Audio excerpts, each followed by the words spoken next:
शुक्लां परधरं विष्णुं शशिवर्णं चतुर्भुजं प्रसन्नवदनं ध्यायेत् सर्वविघ्नोपशान्तये। ॐ श्रीकृष्ण परब्रह्मणे नमः। ध्यानश्लोकाः। पार्थाय प्रतिबोधितां भगवता नारायणेन स्वयं व्यासेन ग्रथितां पुराणमुनिना मध्ये महाभारतम् अद्वैतामृतवर्षिणीं भगवतीम् अष्टादशाध्यायिनीम् अम्ब त्वामनुसन्दधामि भगवद्गीते भवद्वेषिणीम्। ॐ श्रीकृष्ण परब्रह्मणे नमः। ॐ कृष्णाय नमः। ॐ कृष्णाय नमः। ॐ कृष्णाय नमः। ॐ कृष्णाय नमः। ॐ कृष्णाय नमः। ॐ कृष्णाय नमः। ॐ कृष्णाय नमः। ॐ कृष्णाय नमः। ॐ कृष्णाय नमः। ॐ कृष्णाय नमः। ॐ कृष्णाय नमः।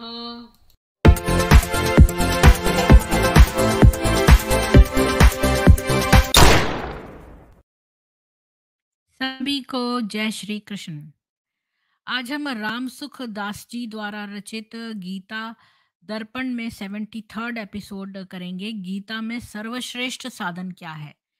वरम कर्म त्यागा जगति सततम कर्म करणम स्वधर्मो ही श्रेयान सगुण पर धर्माच्च विगुणः वरम क्षेत्र जानम द्रविणम मये यज्जाद्वी शतशः तपस्वी जानिभ्यः सम निरत योगी वरतमः ज्ञान ध्यानादितः कर्म फल त्यागो विशिष्यते सर्वेभ्यः साधनेभ्यश्च प्रभु भक्तिर गरीयसी।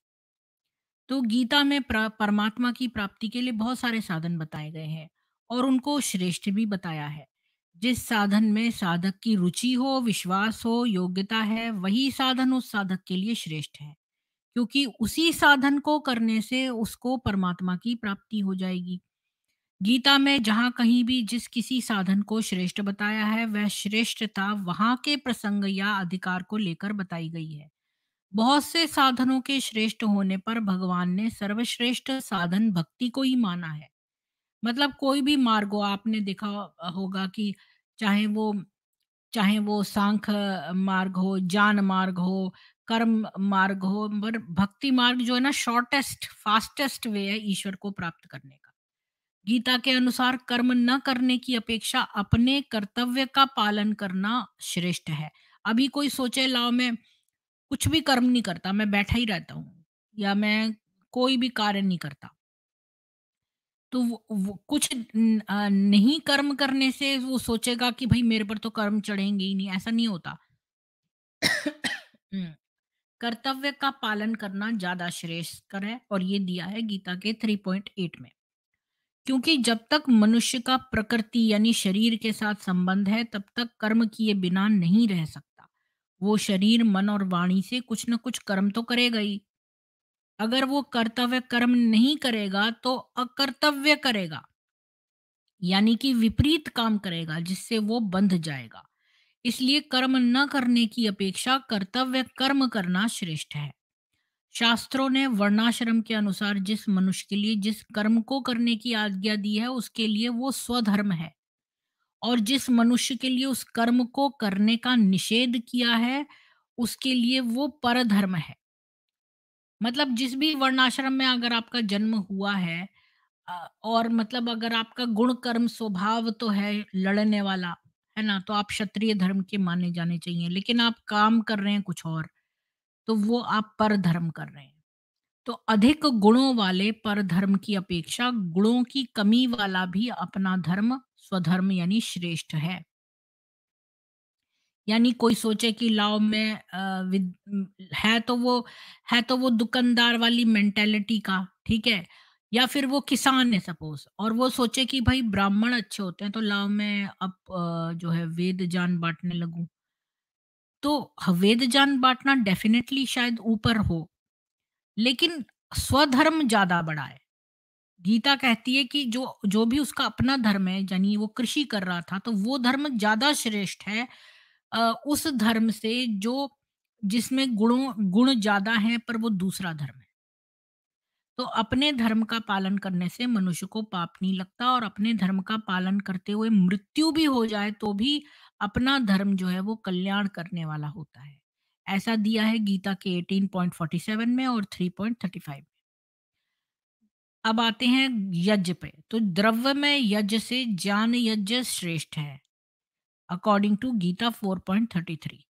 कारण कि द्रव्य यज्ञ में पदार्थ, व्यक्ति, देश, काल, परिस्थिति, अवस्था आदि की आवश्यकता रहती है, और इसके द्वारा ही द्रव्य यज्ञ पूरा होता है। इसलिए द्रव्य यज्ञ में परतंत्रता है, परंतु ज्ञान यज्ञ में पदार्थ या व्यक्ति की आवश्यकता नहीं होती। इस ज्ञान यज्ञ में स्वतंत्रता रहती है, इसलिए ज्ञान यज्ञ ज्यादा श्रेष्ठ है। अब आते हैं तपस्वी, ज्ञानी और कर्मों से समता युक्त मनुष्य श्रेष्ठ है। ऐसा लिखा है गीता 6.46 में। कारण है कि तपस्वी, ज्ञानी और कर्मों में सकाम भाव है। तपस्वी तपस्या करके अणिमादी मतलब सिद्धियां चाहता है। ज्ञानी जो है वो शास्त्र का ज्ञान संपादन करके मान, बड़ाई, सुख, आराम चाहता है। और कर्मी कर्म करके धन संग्रह या भोग या स्वर्ग आदि चाहता है। परंतु समता युक्त मनुष्य कुछ भी नहीं चाहता, इसलिए वो तीनों में श्रेष्ठ है। यानी ये लोग कुछ ना कुछ मन में स्वार्थ से करते हैं। अब जैसे कोई मान लो ये सोचे कि हम ज्ञान का उपदेश दे रहे हैं, तो हम तो यूट्यूबर सब्सक्रिप्शन चाहते हैं, या ज़्यादा सब्सक्राइबर चाहते हैं, या उनसे पैसा चाहते हैं, या कोई और बात। तो उस सब में स्वार्थ निहित है। चाहे वो भोग हो, चाहे सब्सक्राइबर बढ़ना हो, चाहे कुछ भी हो। ये सब में कुछ ना कुछ चीज़ है जिसकी वजह से ये आप कर रहे हो। परंतु जो समता युक्त मनुष्य है, जो समता युक्त मतलब जो न बहुत दुख में दुखी हो, न बहुत सुख में सुखी हो, हर तरह से वो समता बैलेंस है, न्यूट्रल है, तो वो तीनों में श्रेष्ठ है। किन तीनों में? तपस्वी, ज्ञानी और जो कर्मी है, जो कर्म करता है, इन तीनों से वो श्रेष्ठ है। अभ्यास से ज्ञान और ज्ञान से ध्यान और ध्यान से सर्व कर्म फल त्याग श्रेष्ठ है। ठीक है? मतलब ज्ञान से श्रेष्ठ ध्यान है, ध्यान से श्रेष्ठ सर्व कर्म फल त्याग। यानी कोई सोचो ही मत कि हमें इस चीज का क्या फल मिलेगा। सारा कुछ कर्म जो है अगर हम ईश्वर का मान के करें तो फिर वो बेस्ट है। ऐसा दिया है गीता 12.12 में। क्योंकि अभ्यास, ज्ञान और ध्यान में समता नहीं है। समता के बिना ये तीनों अधूरे रह जाते हैं। सर्व कर्म फल त्याग में समता रहती है, इसलिए वो श्रेष्ठ है। अब आते हैं योग पे। तो सांख्य योग से कर्म योग श्रेष्ठ है, ऐसा दिया है गीता 3.7 में और 5.2 में। कारण कि सांख्य योग में नया विचार करना पड़ता है, और तेजी का वैराग्य होने से, कहीं भी राग नहीं होने से कल्याण होता है। वैराग्य के बिना ज्ञान यानी विवेक विचार केवल तोते की तरह सीखी हुई बातों में रह जाता है। ठीक है, फिर से सुनो। वैराग्य के बिना ज्ञान, अगर आपके दिमाग में वैराग्य नहीं है तो ज्ञान अगर आप बांच रहे हो तो वो आप तोते की तरह आपने रट लिया है, वही वही कह रहे हो। परंतु कर्म योग में मनुष्य जिस काम को करता आया है, यानी एक्शन जो है वो बेटर देन स्पीकिंग है। कर्म योग में मनुष्य जिस काम को करता आया है उसमें केवल सुधार करना है। अर्थात मनुष्य का कर्म करने का स्वभाव तो है ही, उसमें केवल कामना आसक्ति का त्याग करना है। अब कर्म योग और सांख्य योग में कर्म योग बेटर है, इसीलिए क्योंकि सांख्य योग में आपको नया नया कुछ सोचना पड़ेगा। ठीक है? और जो कर्म योग है वो हम बेसिकली कर्म करने वाले मनुष्य हैं, तो हमको खाली कामना और आसक्ति छोड़नी है। बस काम करना है पर आसक्ति मत हो उसमें। जैसे पत्नी पति की, कामना या आसक्ति ना करे, पुत्र माँ-बाप की, शिष्य गुरु की, नौकर मालिक की और नीचे वर्ण वाला ऊँचे वर्ण वाले की सेवा करते आए ही हैं। इसमें केवल अपने सुख आराम, मतलब जैसे कोई मालिक और नौकर का रिश्ता देख लो आप, कि अगर कोई नौकर है, उसका काम है सेवा करना, तो वो ये मत सोचे कि हम अपना सुख आराम मत देखें, स्वार्थ भाव, कामना, आसक्ति का त्याग कर दें। तो ये त्याग करना सुगम है, इसलिए कर्म योग श्रेष्ठ है। सांख्य योग मुश्किल है, क्योंकि सांख्य योग में आपको वैराग्य की भावना भी आनी पड़ेगी। जान खाली तोते की तरह नहीं बोलना। कर्म योग इसलिए बेटर है। उपयुक्त साधनों से तथा उसके अतिरिक्त गीता में कहे हुए ध्यान योग, लय योग, हठ योग आदि सभी साधनों में भक्ति योग जो है वो श्रेष्ठ है। ऐसा दिया है गीता के 6.47 में। कारण कि दूसरे साधकों में अपने साधन के बल का आश्रय रहता है, इसलिए उसके गिरने की संभावना रहती है। परंतु भक्ति योगी साधक में केवल भगवान का ही आश्रय रहता है, इसलिए केवल वो भगवान-निष्ठ रहता है, अतः उसके गिरने की संभावना ही नहीं है। क्योंकि उसने सब कुछ भगवान के ऊपर छोड़ रखा है, तो वो क्या गिरेगा। तो भक्त का उद्धार जो है वो स्वयं भगवान करते हैं, अकॉर्डिंग टू गीता 12.7। उसके अज्ञान का नाश भी भगवान करते हैं, 10 गीता 10.11। उसके योग क्षेम का वहन भी स्वयं भगवान करते हैं, गीता 9.12 22। और उसको भगवान सुगमता से मिल जाते हैं, गीता 8.14। वो अनन्य भक्ति से भगवान के प्रत्यक्ष दर्शन कर सकता है, भगवान को तत्व से जान सकता है और भगवान में प्रवेश भी कर सकता है, गीता 11.54। तात्पर्य यह है कि दूसरे साधकों में तो कमी भी रह सकती है और अंत समय में अन्य चिंतन, मूर्छा आदि किसी कारण से साधन से विचलित होकर वो योग भ्रष्ट भी हो सकते हैं। मतलब जैसे कि कोई सांख्य योग में चल रहा है, तो वो आगे जाके योग भ्रष्ट हो सकता है या फिर उसका दूसरा जन्म हो सकता है। परंतु भक्त में कोई कमी रह जाए तो उसको दूर करने की जिम्मेवारी जो है भगवान की होती है, क्योंकि उसने सब कुछ भगवान पे छोड़ रखा है। भगवान उस कमी को दूर कर देते हैं और अंत समय में भक्त को किसी कारण से भगवान की स्मृति ना रहे, सपोज कर लो वो इस्कॉन का कोई है या कोई मतलब अनन्य भक्त है ईश्वर का, उसने वो ज्यादा पढ़ा लिखा नहीं है, ना वो सांख्य योग में है, ना वो कर्म योगी है, कुछ भी नहीं है, मतलब वो बस भगवान की भक्ति करता है।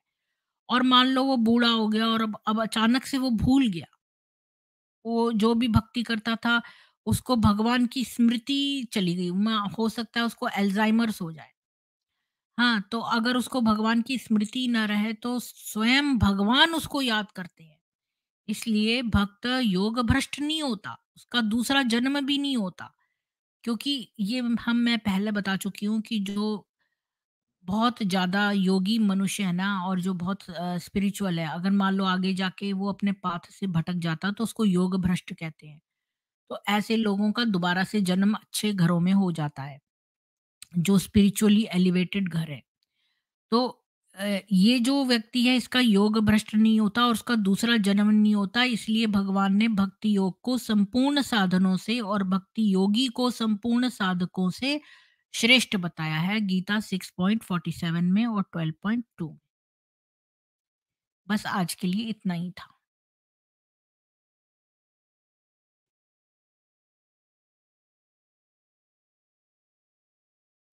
जी सोखा बाबा जी, बात यह है ना कि आप ना अपनी एक हॉबी बना लो। मैं भी इस तरह मशीनी काम में लग गई थी, तो क्या होता था कि आपको एक दिन का ऑफ मिलता है ना जब, तो आप ना एक अपनी हॉबी डेवलप कर लो। उससे आप सुख पाओ। ऐसी चीज़ जो आपके दिल को सचमुच बोले वाह! मतलब जैसे आप खाली होते हो तो आप सोचते हो कि मैं क्या चीज़ करूँ जिससे मेरे मन को बहुत सैटिस्फैक्शन हो। मतलब मनोरंजन नहीं, सैटिस्फैक्शन। देखिए जैसे मैं ये वेद पढ़ती हूँ, ये मैं पहले नहीं करती थी। पहले मैं कनाडा पोस्ट में काम करती थी और मैं दिन भर में थक जाती थी। इसके बाद दिन इतनी जल्दी बीत जाता था कि मेरे को समझ ही नहीं आता था कि अब अगला दिन फिर काम में जाना है। हर वक़्त काम का ही भय लगा रहता था। अब ये सारा दिन मेरा काम में निकल गया और अब मैं तो नाइट शिफ्ट करती थी, तो नाइट में मेन काम होता है, तो नाइट में मैं करती थी और फिर मॉर्निंग में मैं मैनुअल वर्क करने लग गई थी। तो उसमें क्या है, मैं जो है ना वो पार्सल सॉर्ट करती थी कि कौन से पोस्टल कोड का कौन-सा पार्सल है, ये वो, तो उसमें काफ़ी मैं ध्यान करके करती थी। तो सारा दिन मतलब रात में निकल जाती थी, फिर सुबह आके मेरे को लगता था मैं सो जाऊँ किसी तरह, क्योंकि रात भर जागी हूँ तो दिन में सोना, फिर मेरे को कुछ ही घंटे मिलते थे, उसमें खाना बनाऊँ, ये करूँ, कुछ मेरा समय सारा मेरा पूरा वीक ऐसे ही निकलता था। और फिर जब सैटरडे संडे को मेरे को छुट्टी मिलती थी तो मैं सोचती थी कि अब अम, फ्राइडे मतलब सैटरडे संडे को छुट्टी नहीं होती थी, क्योंकि संडे नाइट को फिर से काम करना होता था। लेकिन फ्राइडे नाइट मेरी छुट्टी होती थी। वो तो सारा दिन सोने में ही निकल जाता था, तो मुझे डेढ़ ही दिन मिलता था। तो डेढ़ ही दिन मिलता था तो मैं उसमें कुछ करने का मन नहीं करता था, बस थकान ही निकालने में निकल जाता था। तो मैं समझ सकती हूँ। लेकिन जितना आपका जब आप एक हॉबी डेवलप कर लेते हो ना, छोटी-सी हॉबी, तो वो आप एक छोटी-सी कोई काम शुरू कर दो। अच्छा, मैं आपको अपने लाइफ़ की एक और भी बात बताती हूँ। मुझे याद आई, मेरे फादर ना दिन में 3 काम करते थे, कि हर दिन का उनका ये होता था कि मुझे 3 काम करने हैं, पर मेरे फादर रिटायर्ड थे। तो मैं भी पहले जब होती थी, तो जब मैं वर्क करती थी तब भी मैं सोचती थी आज मैंने दिन में एटलीस्ट 1 काम ज़रूर करूँगी, क्योंकि वो इतना बिज़ी डे होता था मेरा, तो मेरे पास समय नहीं होता था, लेकिन मैं एक काम ज़रूर और करती थी। कुछ भी हो, चाहे वो किसी कोने की सफाई हो या कुछ और काम हो, एक काम मेरे ज़रूर करती थी एक दिन में। तो आप ऐसा काम ढूँढिए, जैसे मैं ये वेदों पढ़ती हूँ ना, तो मुझे बहुत अंदर से सैटिस्फैक्शन की फीलिंग आती है। मतलब मैं अगर टीवी पे कॉमेडी वगैरह देख लूँ तो मुझे अच्छा लगता है, मेरा मनोरंजन हो जाता है। लेकिन जब मैं ये करती हूँ तो मुझे एक अंदर से सैटिस्फैक्शन मिलती है। तो ऐसा आपको भी एक कार्य ढूँढना है जिससे आपको अंदर से बहुत ही खुशी मिले, और वो आप कर लिया करो हफ्ते में, तो आपका मन अच्छा लगेगा। और वाइफ़ के साथ बात करना भी एक कार्य के समान बना लो कि भई मुझे इतने से इतने बजे तक करना है। ये एक बड़ी मुश्किल घड़ी होती है मैरिज के बाद, और जनरली झगड़े होते हैं शुरू-शुरू की लाइफ़ में। तो जब भी वाइफ़ से बोलो, मीठा ही बोलो, हमेशा मीठा बोलो। और जहाँ पर भी आपके दिमाग में कोई खराब बात हो गई है ना, तो आप ऐसा करो कि उस बात का जिक्र ही मत करो। देखो, ये पूरा ब्रह्मांड है, इसमें एक देश के अंदर एक एक व्यक्ति के अंदर एक छोटी-सी बात हो रही है, तो उसका क्या महत्व है? और जो है माफ़ कर दो। जो हमारे प्रिय लोग हैं ना, हमारे हमारे जो घर के अंदर के लोग रहते हैं ना, प्रिय-प्रिय लोग, जैसे वाइफ़ हो गई, हस्बैंड हो गया, माँ-बाप हो गए, उनको माफ़ कर दो, क्षमा कर दो। अच्छा, मैंने एक मंत्र कितना सुंदर पढ़ा था जी, कि वो घर, उसमें 2 बातें थी, मुझे एक बात भूल गई है, दूसरी बात याद है। वो घर सबसे अच्छा है जिसमें वृद्ध माँ-बाप को प्रेम से भोजन कराया जाए। ये बात भी मेरे दिल को छू गई है, ये वाला मंत्र भी।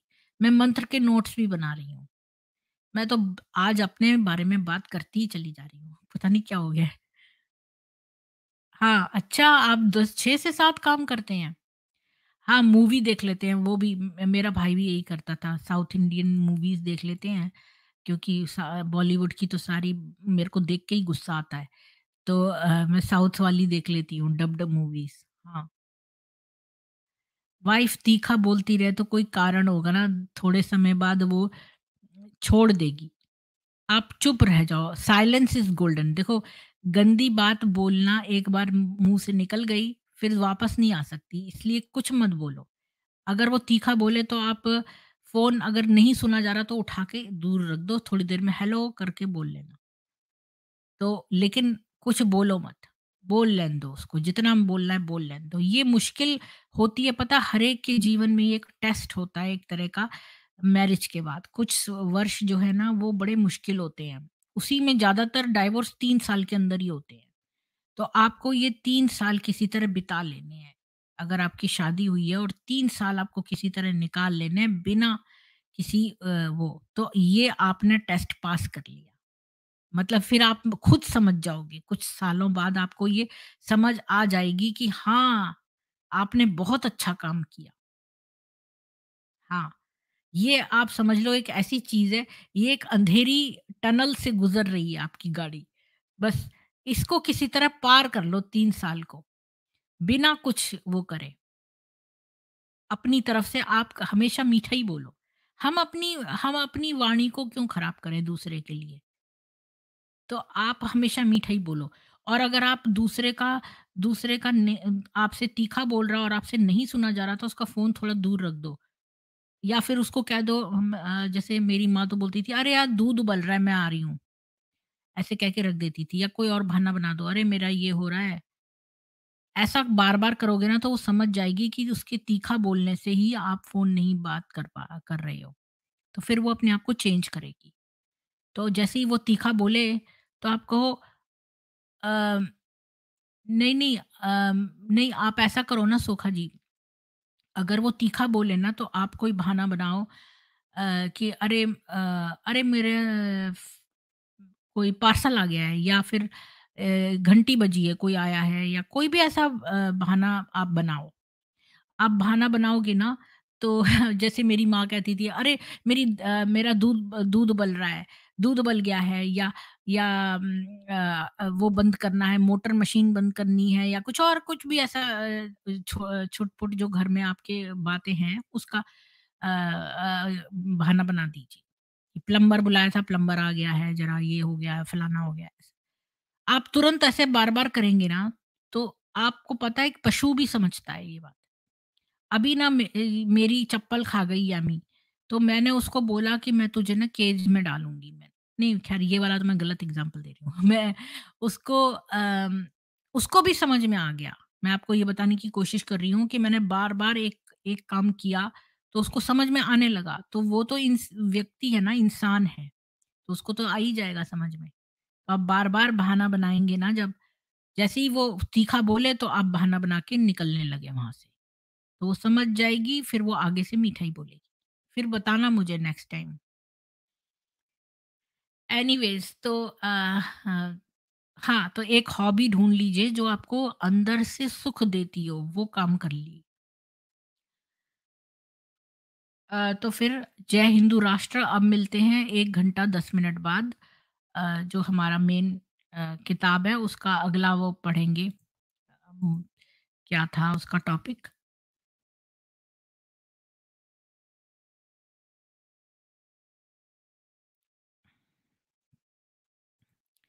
जो भी टॉपिक था मुझे भी याद नहीं आ रहा है, उसका जो नेक्स्ट चैप्टर था, वो पढ़ेंगे।